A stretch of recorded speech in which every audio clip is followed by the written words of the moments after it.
Basic game theory models often rely on the assumption that players act concurrently, choosing their strategies without knowing what their opponent has decided. This simultaneous paradigm is represented through normal form payoff matrices, which map how these intersecting choices result in specific outcomes. But in most high-stakes environments, from corporate competition to diplomatic negotiations, actions are rarely taken at the exact same moment. They are sequential, unfolding over time in a cycle of action and reaction. Forcing this sequential timeline into a simultaneous matrix creates mathematical false positives. A static matrix struggles to distinguish between a credible, rational strategy and a bluff that would be irrational for a player to actually carry out. Addressing this architectural blind spot requires a model that accounts for the specific order of choices. Solving sequential conflict requires a framework that explicitly tracks the flow of time and the accumulation of information. This framework is known as the extensive form. While early concepts emerged in the 1910s, it took decades to refine this dynamic tree structure into a tool for solving complex games. In 1953, Harold W. Kuhn provided the formalization for extensive form representation, allowing for the precise analysis of sequential moves and perfect recall. The model functions as a rooted tree. It begins at the initial node, where the first player makes their opening move.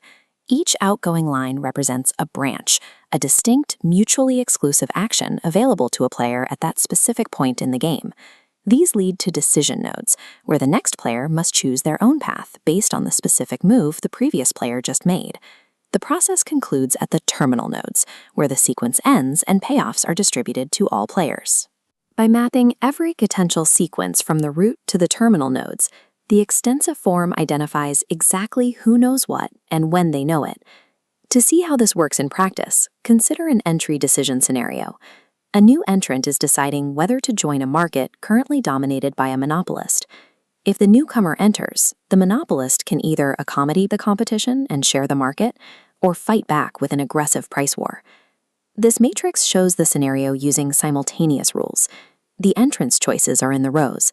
The monopolist's potential reactions are in the columns. We find two Nash equilibria here. In the first, the entrant joins the market and the monopolist chooses to accommodate. But there is a second equilibrium. The entrant chooses to stay out because the monopolist threatens a price war. Mathematically, this second outcome appears stable. If the entrant believes the monopolist will fight, staying out is their best response.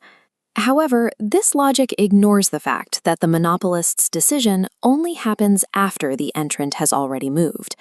Because the matrix treats these choices as concurrent, it validates a non-credible threat, a bluff that deters the entrant only because the model ignores chronology. Rebuilding this scenario in extensive form allows us to test if that threat is actually credible. Now, we map the entrant's choice as the root node. If they choose not enter, the monopolist keeps their $12 million profit. Choosing to stay out ends the game immediately, securing a zero payoff for the entrant and maximum profit for the incumbent. But if the entrant moves forward, the monopolist must then decide between two terminal outcomes: fight or accommodate. To solve this, we use backward induction. Instead of guessing the first move, we start at the very end of the tree and work backward. We isolate the monopolist's final decision point. Assume the entrant has already entered the market. The monopolist compares their terminal payoffs. They can take a $4 million profit by fighting or a $5 million profit by accommodating. A rational monopolist will maximize their return. They will choose $5 million over 4. This proves the threat of a price war is non-credible. Since it is irrational for the monopolist to follow through on the threat once they are in the subgame, we can eliminate it from our consideration. The monopolist's subgame is now reduced to the inevitable outcome of accommodation. Now we return to the entrant's root node. They make their initial choice knowing exactly how the monopolist will react. The entrant can stay out and get nothing, or enter and earn a $5 million profit. They choose to enter. This final sequence, entry followed by accommodation, is the subgame perfect equilibrium. Backward induction identifies which strategies are actually rational to execute, systematically removing non-credible threats from the final equilibrium. Subgame perfection is logically consistent, but it relies on a significant assumption about behavior. It assumes all players are perfectly rational, and that every player knows that every other player is also perfectly rational. The centipede game is a stress test for this logic. In this multi-stage sequence, a pot of money grows each time it's passed between two players.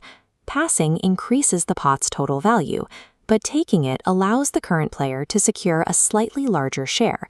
At the last node, backward induction predicts the final player will take the pot to maximize their return. Anticipating this, the previous player has an incentive to take the pot one step earlier. This logic continues back to the start of the game. The equilibrium suggests the very first player should end the game immediately on the first move. Empirical data from human trials shows a different result. Human subjects consistently pass the pot deep into the tree, achieving collaborative payoffs that the mathematical model fails to predict. This occurs because real-world strategy is influenced by factors like trust, social preferences, and limited foresight, elements that aren't captured by pure backward induction. Defining a clear order of moves changes the power dynamics of a strategic interaction and identifies non-credible bluffs, yet the results are still subject to the boundaries of human reasoning. Backward induction reveals the internal architecture of sequential conflict, but the game tree remains a model that is ultimately navigated by people.